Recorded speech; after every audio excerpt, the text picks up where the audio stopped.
Sir international cricket में कोई भी सीरीज़ आसान नहीं होती. What we thought is not up to the mark, but Bangladesh পাকিস্তানের 3 ম্যাচের টি-20 সিরিজ শুরু হচ্ছে কাল। এই সংস্করণের বেশ লম্বা সময় ধরে ছন্দে নেই বাংলাদেশ দল। গত বছরের শেষ দিকে ওয়েস্ট ইন্ডিজ সিরিজ ছাড়া তারা হেরেছে যুক্তরাষ্ট্র, ভারত ও সবশেষ আরব আমিরাতের বিপক্ষে।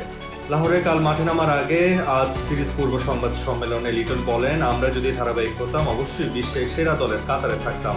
আমরা যেহেতু পেছনের দল, তার মানে আমাদের কিছু দুর্বলতা আছে, তাই আমরাও জিনিসগুলো নিয়ে কাজ করছি কিভাবে ধারাবাহিক হওয়া যায়।